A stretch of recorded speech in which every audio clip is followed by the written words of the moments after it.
What does the uniquely rational way for us to communicate with other intelligent beings in space depend on?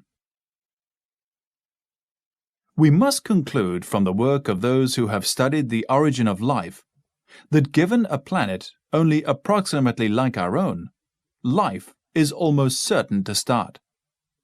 Of all the planets in our own solar system, we are now pretty certain the Earth is the only one on which life can survive. Mars is too dry and poor in oxygen. Venus far too hot, and so is Mercury. And the outer planets have temperatures near absolute zero and hydrogen-dominated atmospheres. But other suns, stars as the astronomers call them, are bound to have planets like our own. And as the number of stars in the universe is so vast, this possibility becomes virtual certainty. There are 100,000 million stars in our own Milky Way alone. And then there are 3,000 million other Milky Ways or galaxies in the universe. So the number of stars that we know exists is now estimated at about 300 million. Although perhaps only 1% of the life that has started somewhere will develop into highly complex and intelligent patterns, so vast is the number of planets that intelligent life is bound to be a natural part of the universe. If then we are so certain that other intelligent life exists in the universe, why have we had no visitors from outer space yet? First of all, they may have come to this planet of ours thousands or millions of years ago and found our then prevailing primitive state completely uninteresting to their own advanced knowledge. Professor Ronald Bracewell, a leading American radio astronomer, argued in Nature that such a superior civilization on a visit to our own solar system may have left an automatic messenger behind to await the possible awakening of an advanced civilization. Such a messenger, receiving our radio and television signals, might well retransmit them back to its home planet. Although what impression any other civilization would thus get from us is best left unsaid.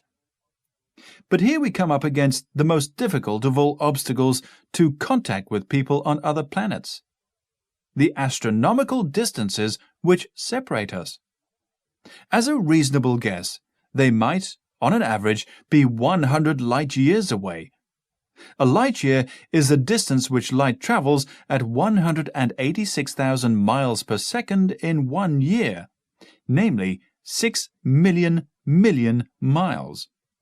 Radio waves also travel at the speed of light, and assuming such an automatic messenger picked up our first broadcasts of the 1920s, the message to its home planet is barely halfway there.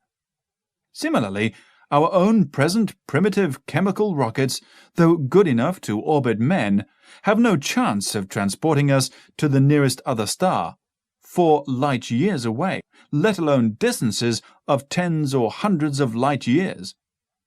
Fortunately, there is a uniquely rational way for us to communicate with other intelligent beings.